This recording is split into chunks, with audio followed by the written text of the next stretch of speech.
Chang walked into the Liberator's main conference room, saw Boca sitting across from Anaya, and immediately went to sit in the vacant seat beside the heart to find Sumerian. Glancing around the room, he didn't see the captain yet. Perhaps he could get to the bottom of his greater concerns before the meeting began. Trying to keep their conversation as private as possible, Chang leaned sideways to whisper his demands. "Where were you last night, Boca? And how did you manage to stay one step ahead of where the computer said you were?" When Boca continued to ignore him, Chang softened his tone and tried a different approach. "I tried to find you to apologize." "No apology is needed, nor do I intend to request one," Boca said, staring straight ahead across the table. "I realized I behaved poorly yesterday. I interrupted your training with the ensigns, perhaps embarrassed you." "At least look at me while I'm groveling," Chang ordered, his voice rising on the final demand. The room went silent in surprise at Chang's raised voice.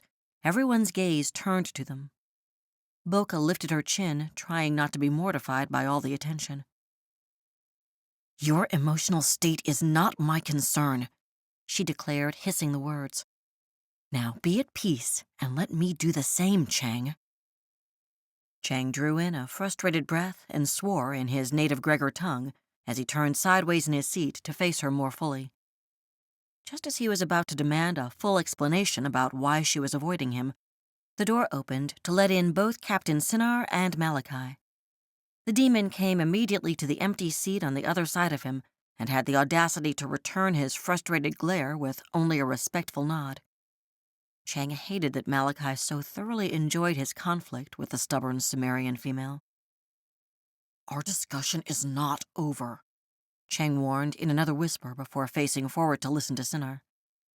He flinched as Boca glanced at him nervously and swallowed hard.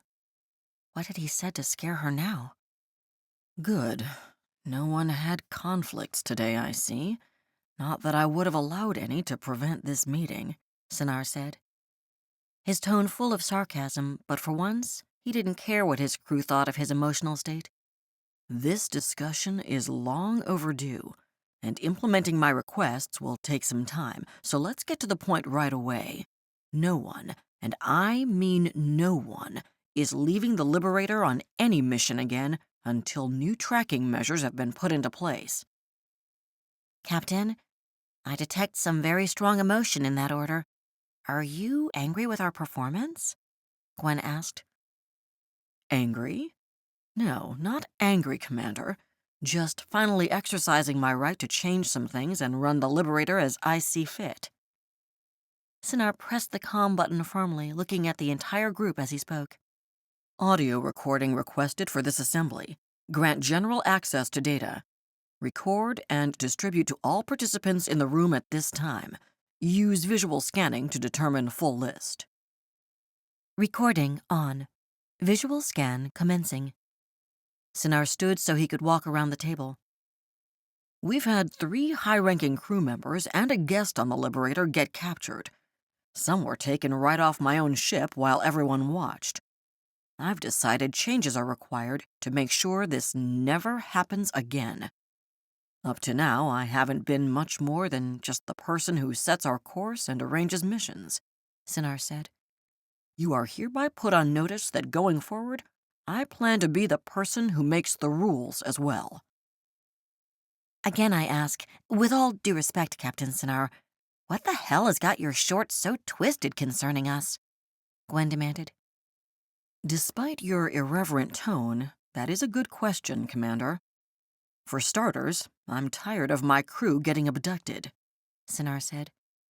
"We lost a crew member on Lotharius during the last mission there, which will not happen again if I can prevent it. While the ensign's death was the culmination of our weaknesses, the fact is, we've spent more time recovering our own crew than rescuing officials for several missions now." He turned his full attention to Anaya. "Peacekeeper Lauren, I let you talk me into your going with Commander Jet on the Terrace Rain mission without Malachi. I convinced myself your Khalsa training would protect you, which it might have if you had not been rendered and kept unconscious. My instincts were screaming at the time that it was a mistake, though, But did I honor my intuition? No, I did not. I think we both know why, as does every other person in this room.